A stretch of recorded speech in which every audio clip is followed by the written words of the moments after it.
Rahul ji zero check कर लीजिए। 2014 के लोकसभा चुनाव दिल्ली की जनता ने कांग्रेस को कितनी सीटें दी? 2015 के विधानसभा में कांग्रेस को कितनी सीटें दी? 2019 के लोकसभा में कितनी सीटें दी? 2020 के विधानसभा में कितनी सीटें दी?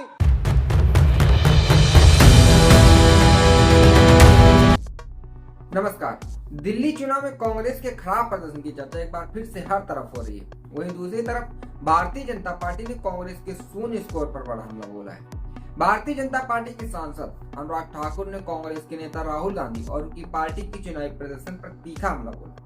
दिल्ली में एक बार फिर से कांग्रेस को शून्य सीटें मिलने के बाद अनुराग ठाकुर ने संसद में व्यंग्यात्मक लहजे में कांग्रेस पार्टी को निशाना बनाया। उन्होंने कांग्रेस शासनकाल में ऊंचे आयकर दरों की भी आलोचना की और नई टैक्स व्यवस्था की तुलना करते हुए इसे आम जनता के लिए फायदेमंद बताया। संसद में बोलते हुए अनुराग ठाकुर ने एक छोटा सा पोस्टर दिखाया जिसमें लिखा था कि 12 लाख रुपए तक की आय पर अब कोई टैक्स नहीं लगेगा। उन्होंने कहा कि कांग्रेस को यह शून्य बुरा लग सकता है, लेकिन करोड़ों आम लोगों के चेहरे पर इससे खुशी आई है। अनुराग ठाकुर ने राहुल गांधी के एक मशहूर मीम का जिक्र करते हुए कहा कि राहुल जी जरा इस शून्य को चेक कर लीजिए।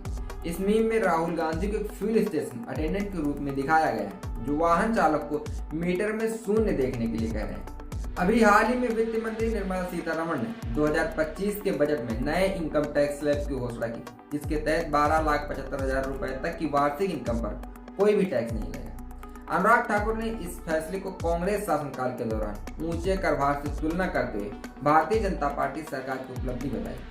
एक दिन पहले भी अनुराग ठाकुर ने राहुल गांधी पर हमला बोला था और उन्हें अर्बन नक्सल करार दिया था।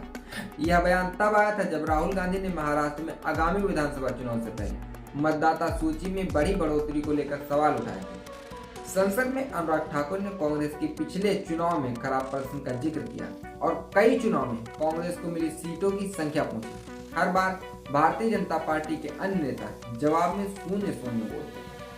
अनुराग ठाकुर ने कहा कि अगर किसी ने शून्यों की यह रिकॉर्ड लिस्ट बनाई है तो वह कांग्रेस पार्टी और राहुल गांधी है, और यह सिर्फ राहुल गांधी के नेतृत्व में।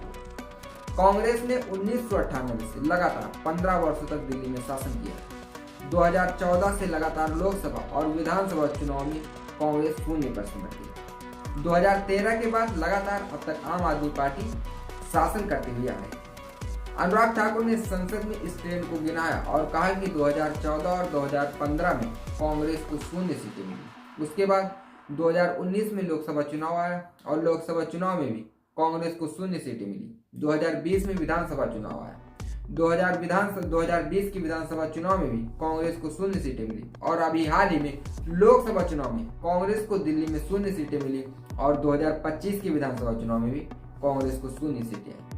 इस बार के चुनाव में भारतीय जनता पार्टी ने करीब 3 दशक बाद दिल्ली में शानदार सत्ता की वापसी की। दिल्ली की 70 विधानसभा सीटों में से भारतीय जनता पार्टी ने करीब 48 सीटें जीत ली। आम आदमी पार्टी ने पिछले 2 चुनाव में 60 से अधिक सीटें जीती थी। पहली बार 67 सीटें जीती थी और उसके बाद 2020 में 62 सीटें जीती थी, लेकिन इस बार केवल 22 सीटों पर सिमट कर रह गई। इस बार दिल्ली में कांग्रेस का बेहद खराब प्रदर्शन रहा। पहली बात, कांग्रेस ने चुनाव प्रचार देरी से शुरू किया।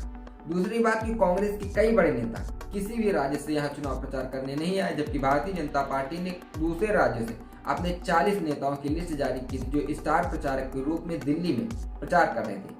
कई राज्यों के बड़े बड़े मुख्यमंत्री भी दिल्ली में चुनाव प्रचार करने के लिए आए थे, लेकिन कांग्रेस के इक्का दुक्का नेता ही दिल्ली में प्रचार करने के लिए आए। लेकिन किसी भी बड़े नेता को कांग्रेस ने दिल्ली में पूरी तरह से नहीं उतारा।